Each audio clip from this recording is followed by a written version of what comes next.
Hi everyone, my name is Alec Milano, and today I will be talking about tourism disaster and overall the main topic of disaster tourism, and I will be linking the two together.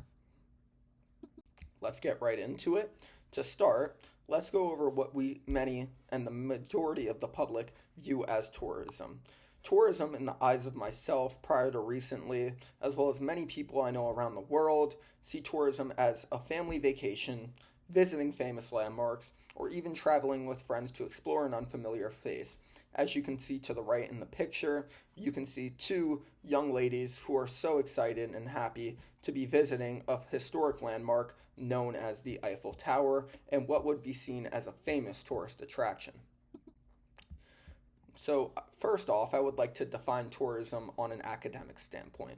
Tourism, defined by Oxford Dictionary, is the commercial organization and operation of vacations and visits to places of interest, such as the Eiffel Tower that I just stated.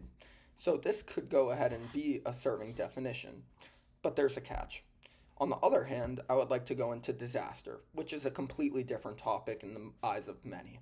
Disaster is a serious disruption of the function of a community or society at any scale due to hazardous events interacting with conditions or of exposure, vulnerability, and capacity, leading to one or more of the following factors, which is human, material, economic, and environmental losses and impacts to a society.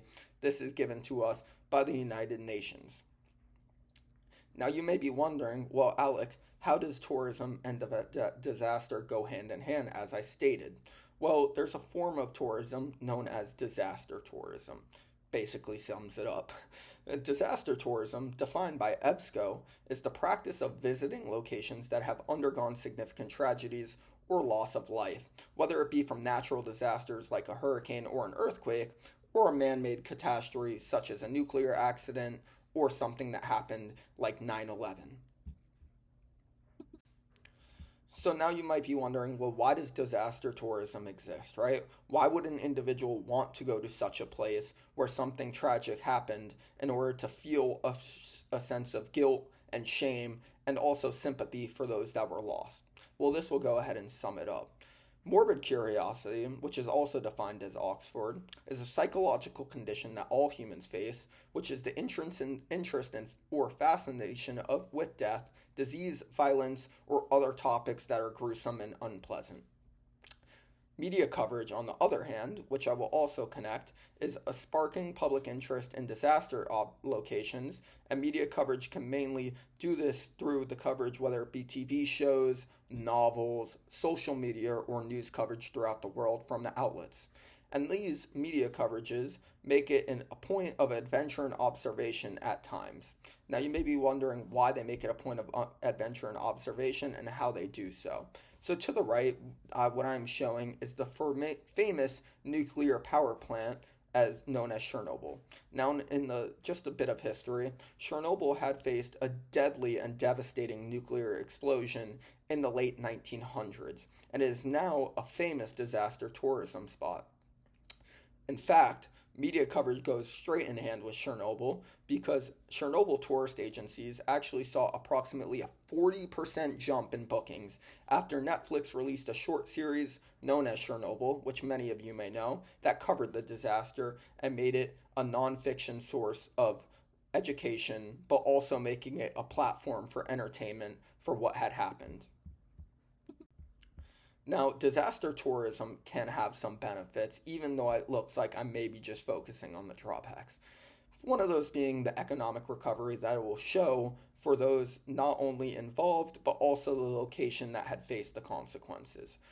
As you can see, we have the 9/11 Memorial, which I will go in depth to right after I talk about economic recovery.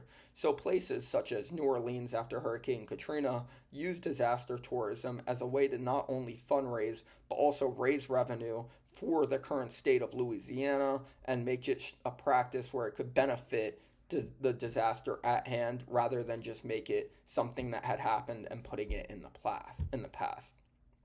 Yet, like I said, disaster tourism can also be used for awareness and education. The 9/11 memorial that I had visited when I was a young child, I had not known much about 9/11. I just knew it was a tragic event with the destruction of two famous buildings and the World Trade Centers within the United States in New York. Yet, after visiting the 9/11 memorial, I found it as a benefit to myself because it not only gave me the awareness of what had happened on that day, but it also gave me the education of the individuals that had to go through this time, and also showing me how the overall historic event had gone through place and what had happened chronologically throughout this time and how first responders were able to impact the situation. Also, the 9/11 memorial is a perfect example of my last benefit, which is historic preservation for those who suffered. The 9/11 memorial, as you can see through the little panels on the right side of the lady and the left side of the lady, have the names of the many victims that had faced casualties during this time, and it also preserves artifacts such as metal beams and firefighter coats, patches, first responders on the scene. It preserves all these historic artifacts so that they won't get lost in history and that their story can be told for times to come. Yet, like I had stated before, disaster tourism also could have some drawbacks. And you can see this to the individual picture on the right, where it shows one individual taking picture of another disaster that takes place, which kind of goes hand in hand with our media coverage through social media and other platforms of how individuals tend to showcase disaster in times of need. Yet, like I said, it can also be used as a lack of privacy for the locals, right? Many people who are in the areas of these disasters, such as New Orleans during Hurricane Katrina, may feel that it is not fair that people go ahead and use it as a tourist entertainment spot for their grieving while they have to go ahead and grieve. And these individuals not only get to go there, but they also get to experience what had happened in an unfair manner to those who had lost their lives. Disaster tourism can also be argued that it has potential environmental hazards. In fact, Chernobyl, which I spoke on earlier, is an example of this. Till this day, Chernobyl is still an active radiation site, and it is an environmental hazard all around.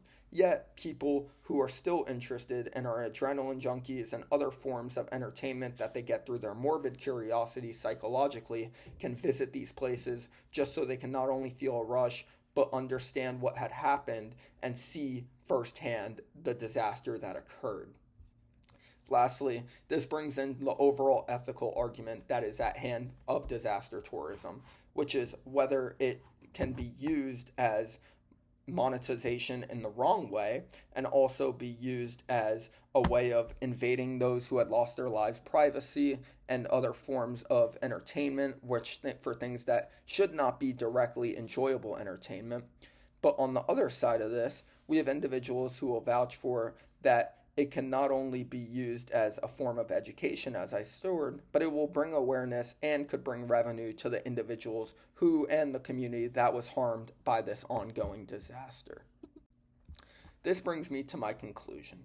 Right, disaster tourism, as I have shown throughout this presentation, has both credible benefits and downsides, like I stated, whether it be through awareness as a benefit and also revenue for the damaged community, but the downsides of the lack of privacy and the ethically and immoral, you know, sightseeing of these individuals and these places that have gone through this tragedy. Yet, unfortunately, or maybe fortunately for you, whichever standpoint you stand on, disaster tourism will likely continue to occur regardless of what standpoint you have. And as a result of this, I have come up with a little solution for the problem is that disaster or tourism attraction spots should be used as monetization towards the victims and the communities that were involved, whether it be through nonprofit funding that come from the tickets towards Red Cross to prevent future disaster tragedies, and also be used as an educational means of production as well as media coverage, also as a hands-on experience that shows education and awareness over the downside playing in a moral factor of entertainment and individuals going to take the risk to go experience these places in itself. Lastly, to sum it up, these are the references that I used. I defined disaster tourism through a definition found by EBSCO. The definition of plain outright disaster was given to me by the United Nations Office for Disaster Risk Reduction.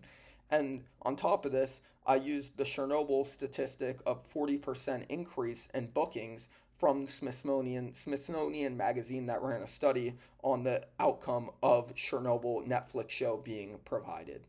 Furthermore, Morbid Objective, which I described to you earlier, was given to me by the Oxford Learners Dictionary. And lastly, Oxford Dictionary also gave me the pure outright academic definition of tourism. Thank you. I hope you enjoyed.